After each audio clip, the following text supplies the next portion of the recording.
Muy buenas tardes, estimado público de Diálogos Psicológicos. Una vez más por acá estamos para poder conversar con un colega del extranjero. Estamos con Humberto Villacortés. Él es director del Instituto de Capacitación Contextual Mexiquense. En este sentido, él es experto en terapias de tercera generación y también aplicado a las adicciones. Humberto, bienvenido a este espacio de diálogo psicológico del Colegio Psicólogo Perú. Te damos la bienvenida y en estos momentos darnos un espacio para poder conversar sobre las terapias de tercera generación en el área de las adicciones. Así es. Doctor, muchísimas gracias por la invitación y este espacio y en lo que podamos hablar respecto a un tema que en lo personal es de gran interés para mis consultantes de aprendizaje y en lo que pueda compartir, con gusto. Muy bien. Podemos empezar hablando de las terapias, ¿no? Sabemos que una de los modelos terapéuticos que más resultados y de pronto ha formado en el área de las adicciones es el modelo conductual. Pero ahora hablamos de terapias de tercera generación. ¿Por qué la importancia de las terapias de tercera generación frente a las adicciones? ¿Cuál ha sido esa evolución, no? Claro. Principalmente quiero hablar a lo mejor de enfatizar dos modelos terapéuticos. No significa que los otros modelos no puedan colaborar también para el entendimiento de los trastornos por consumo de sustancias, el consumo de sustancias, de la terapia de aceptación y compromiso propiamente, y segunda instancia la terapia dialéctica conductual. Principalmente uno de los objetivos que se tiene en los modelos es la reducción del consumo de la sustancia en un modelo conductual, ¿no? O es uno de los principios u objetivos. Lo que puede agregar las terapias de tercera generación, en este caso ACT, es que no necesariamente puede ser uno de los objetivos, sino es uno de tantos. Y esos objetivos son en relación, digamos de manera llana, es buscar como un horizonte más allá de la abstinencia, ¿no? De la privación de la sustancia. Es decir, todos aquellos comportamientos que van en relación a las cosas importantes que tiene la persona. Inclusive hay estudios, hay papers donde habla precisamente en terapias de segunda generación, incluyendo también las de primera generación, que en comparación con la terapia de aceptación y compromiso tienen una buena efectividad, ¿no? Hay una disminución o un control de sustancias. Sin embargo, al paso de hacer unas evaluaciones, puede haber un desliz o recaídas nuevamente y de retomar el consumo. Versus, por ejemplo, la ACT, a pesar de que, bueno, no a pesar, sino tienen los mismos efectos, de alguna manera a largo plazo se pueden mantener, ¿sí? En evaluaciones de 6, 9 meses, un año, ¿sí? Hay un efecto propiamente que lo que se está observando en el proceso terapéutico es una manera como de anclarse a lo que en ACT le llaman valores, y eso, vincular sus comportamientos a través de lo que es importante, puede ayudar como a digámoslo así, como este fenómeno a que el consultante permanezca en abstinencia o presente comportamientos relacionados con áreas importantes de su vida, ¿no? Eso por un lado por la ACT. En ADBT sabemos que lo que le llaman el trastorno dual o la patología. Antes de pasar a DBT, de repente podríamos aclarar sobre ACT, claro, ¿no? Porque son dos modelos terapéuticos que han desarrollado toda una tecnología, ¿no? Si hablamos de ACT, ¿no? De aceptación y compromiso, terapia de aceptación y compromiso, o sea, ¿cuál es el espíritu de, ¿no? la terapia de aceptación y compromiso? ¿Por qué darle ese nombre y con ese nombre qué hacer con el paciente? O sea, ¿qué es lo que hace específicamente, ¿no? Porque todas las terapias, primera, segunda generación, van a reducir, ¿no? O va, dependiendo del objetivo terapéutico, pueden reducir, pueden extinguir o pueden de pronto prolongar el consumo. Pero, ¿de qué se diferencia de la primera generación? ¿Qué complementa? Porque no es aislado, se complementa, ¿no? ¿Cómo contribuye a AC para la terapia en adicciones? Principalmente la perspectiva que se tiene precisamente de digamos, el lenguaje, ¿sí? Es decir, cuando hablamos voy a comentarlo como las cogniciones, en el entendido de cómo relacionamos los seres humanos, ¿sí? Cómo relacionamos ciertos estímulos y cómo reaccionamos a esos estímulos en comparación de otros. El ser humano,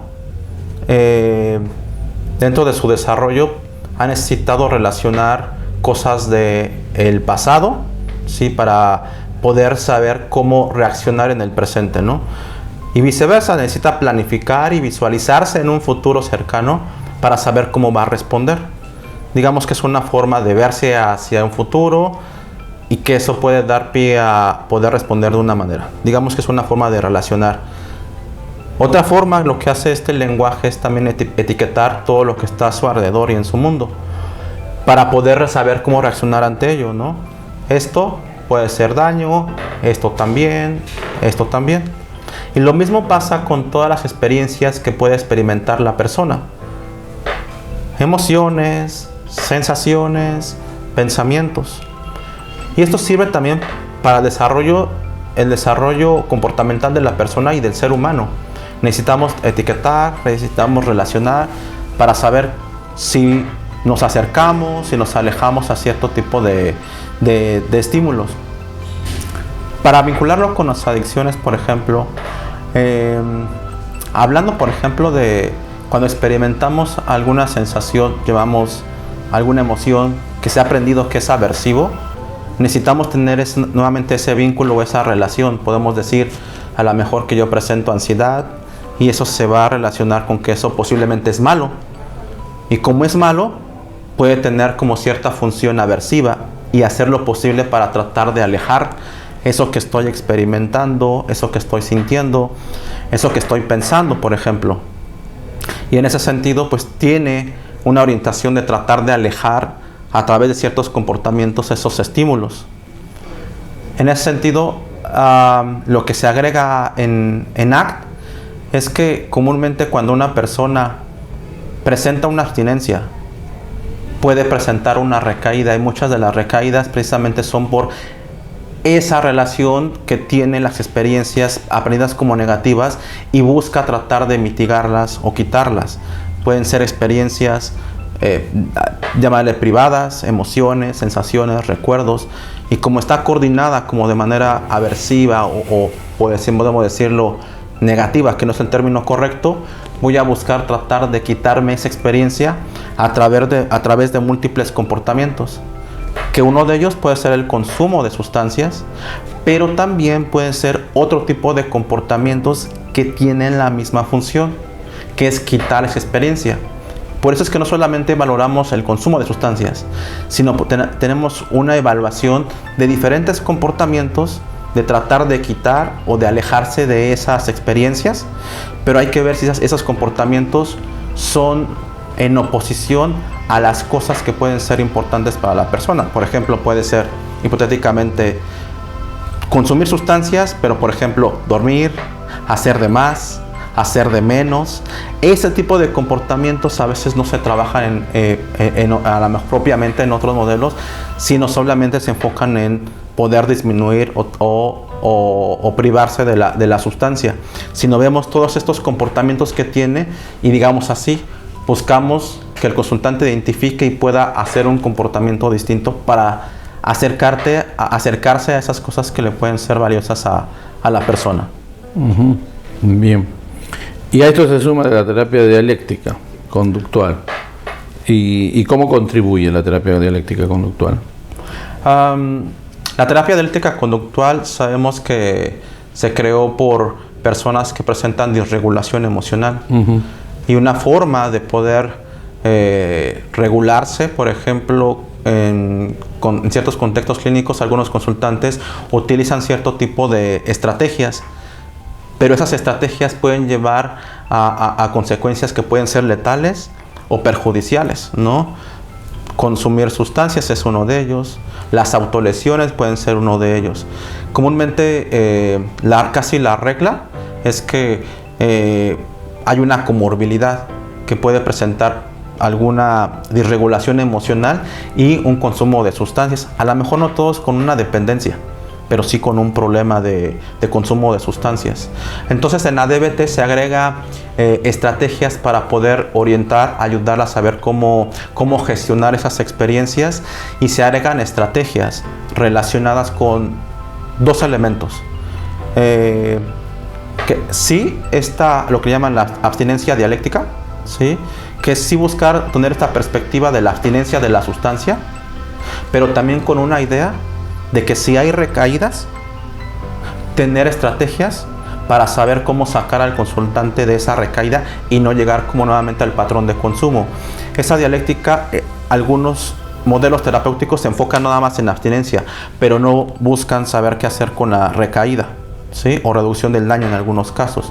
Entonces, al consultante se le enseñan estrategias que vayan en función, en este caso, a mantener la abstinencia, pero en caso de que haya recaídas, darle estrategias terapéuticas para que salga del consumo en este caso.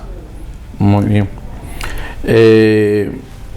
¿Y cuál es el futuro de las terapias de tercera generación en adicciones? Porque tampoco no hay mucha producción científica, ¿no? Está lento. ¿A qué se podría deber esta lentitud en una producción, ¿no? Más en habla hispana, ¿no? Que no hay mucha producción. ¿A qué se debe, no? Porque AC y terapia dialéctica sí tiene una producción en otros trastornos clínicos, pero en las adicciones es muy lento. O sea, es muy complejo las adicciones para estos modelos. ¿O qué está pasando? No sé, ¿cuál crees que es esta lentitud en el crecimiento de la tecnología de tercera generación en adicciones? Son muchas variables las que yo observo. Primero, que pareciera ser que hay pocas personas que trabajan este tipo de condiciones, para empezar. Sí, por cualquier tipo de situación personal, se puede etiquetar como con cierta dificultad. Los que se dedican al tratamiento o consumo de sustancias, tampoco son muchos los que trabajan contextual. Pero los que trabajamos con terapias contextuales, creo que podemos limitarnos en hacer investigación, y creo que esa es la área de oportunidad. Hacer investigación, poder comparar con otros modelos, ¿sí? Obviamente una investigación con grupos control, por supuesto que eso sería importante. Aleatorizados también, para ver también su efectividad, y por qué no ver cuáles son las variables que en verdad son las variables de cambio, ¿no? Creo que eso sería un avance para nosotros para consolidar este modelo, y estoy consciente que nos falta mucho para hacer investigación. Yo lo veo como un área de oportunidad, en este caso de las personas que trabajan con terapias contextuales, con consumo de sustancias. Ok. O de pronto es un complemento de la primera y segunda, tercera generación para poder llenar algunos vacíos, ¿no? Se dice que la terapia de tercera generación está más ligada a la cuestión contextual, de experiencial, ¿no? Que que no tuvo la primera, ¿no? Que era más experimental, más mecanicista. La segunda era más racional, ¿no? Y la tercera un poco que llenó este espacio, ¿no? Entonces, si hablamos de lleno, podemos decir que los tres se suman para poder hacer un modelo más robusto, ¿no? Sí, claro. Hay perspectivas donde hablan que es como retomar a lo que en algún momento la perspectiva skinneriana pues lo dejó, ¿no? No creemos que es una aportación. Tampoco creo que estamos descubriendo el hilo negro, ¿no? Pero sí creo que estamos de alguna manera tomando en consideración también mi persona, que estamos añadiendo y haciendo algunas, basándonos en Skinner inclusive, en algunas tecnologías que nos están siendo más funcionales, ¿no?, que desde la perspectiva conductual. A veces se piensa que los contextuales no tienen esas bases y sabemos que no. Sabemos que necesitamos tener esas bases para poder aplicar un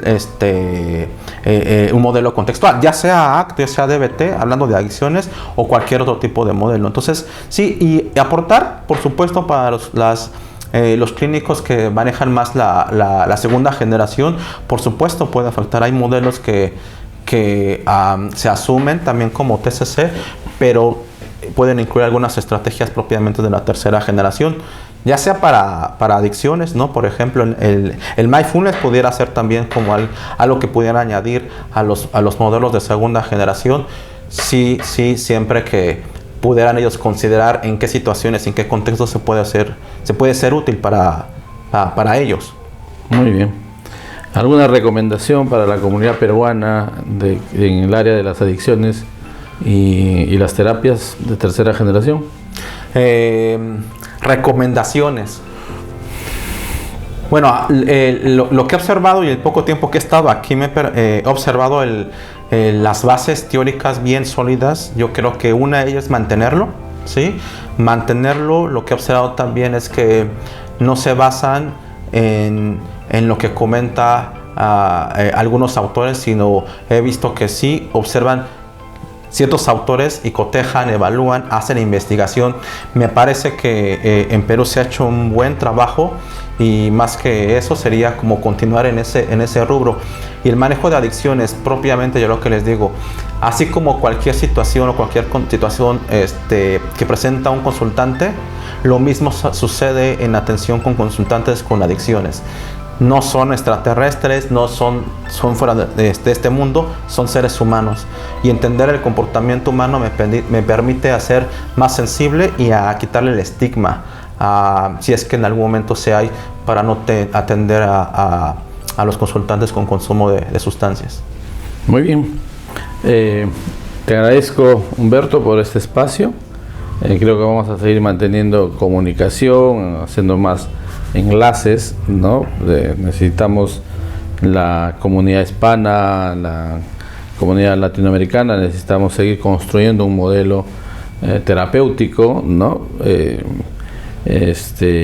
Para poder ser más efectivos y sea beneficiario a esta población tan importante, tan necesitada, que son las personas que sufren de las adicciones. Te agradezco, ¿no? e invito al público para que pueda ver esta entrevista y pueda sacar una línea sobre qué se hace con las terapias de tercera generación en el área de las adicciones. Muchas gracias y hasta otro momento, Humberto.